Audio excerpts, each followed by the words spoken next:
Hi comrades, this is NSSR advocate. మిత్రులారా, ఏవైతే cheque cases section 138 N act ఏదైతే ఉంటున్నాయో వీటికి సంబంధించి ఎవరైనా క్వాష్ చేయమని చెప్పి హైకోర్టుకి వారు అప్రోచ్ అయినప్పుడు should be slow to grant relief of quashing complaint under section 138 NI act at a pre trial stage. Supreme court వారు ఈ విధంగా వ్యాఖ్యానించడం వారి యొక్క తీర్పులో జరిగింది. ప్రీ ట్రయల్ స్టేజ్లో ఖచ్చితంగా కొంత సంయమనం పాటించాలి క్వాష్ చేసే విషయంలో చెక్ కేసులకు సంబంధించి సెక్షన్ 138 ఎన్ యాక్ట్కి సంబంధించి అని చెప్పేసి వారు చెప్పడం జరిగింది. సహజంగా కార్పొరేట్ డెటార్స్ కొందరు ఉంటారు. వాళ్ళు ఒక విధంగా చెప్పాలంటే అమాయకుల్ని దోసుకు తినేటటువంటి వ్యక్తులు అని చెప్పొచ్చు. ఒక అమాయకుడి దగ్గర వారు కొంత అమౌంట్ తీసుకోవడాలో, వారికి చెక్లు ఇష్యూ చేయడాలో, ఆ ఇష్యూ చేసినప్పుడే కొంత టెక్నికాలిటీస్ అంటే లకూనాస్ ఉండేటట్టు వారు చూసుకోవడం, ఆ చూసుకుని ఎవరైతే చెక్కి సంబంధించినటువంటి కంప్లైంట్స్ కోర్టులో ఫైల్ చేస్తారో వారి దగ్గర నుంచి ఎస్కేప్ అవ్వడం కోసం, ఆ లైబిలిటీ నుంచి ఎస్కేప్ అవ్వడం కోసం ముందుగానే వారికి కొంత ఆ చెక్లో ఉన్నటువంటి లోపాలు వారికి తెలుసు. ఎందుకంటే అటువంటి చెక్స్ని వారు ఇవ్వడం జరుగుతూ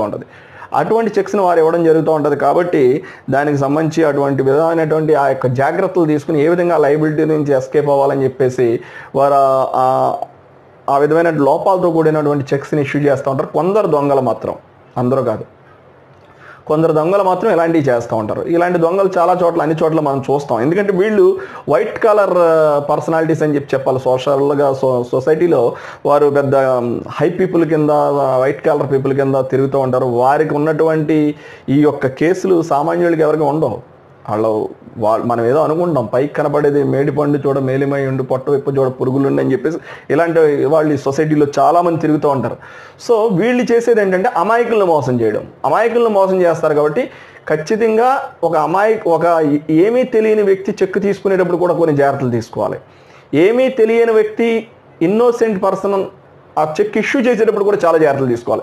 సో ఇలాంటివి తీసుకోకపోతే నష్టపోయేది సామాన్యులు మాత్రమే. అందరికీ హైకోర్టుకి, సుప్రీంకోర్టుకి అప్రోచ్ అయ్యేటటువంటి ఆ యొక్క పరిస్థితులు ఉండవు. చాలామంది వారి వైపు రైట్ ఉన్నప్పటికీ కూడా ఇంకేం వెళ్తాంలే, పోయింది మళ్ళీ తిరిగి వస్తుందా, తిరిగిన బోల్డ్ అంతా మనకు ఖర్చు అవుతుంది, ఈ విధంగా వాళ్ళు సమర్థం చేసుకుంటారు. సో ఇలాంటి సిచ్యుయేషన్స్లో High courts should be slow to grant relief of quashing complaint under section 138 NI Act at a pre-trial stage అని సుప్రీంకోర్టు వారు వ్యాఖ్యానించడం జరిగింది. This is NSSR. If you have any problem, please contact 9855 9095 9 advocate.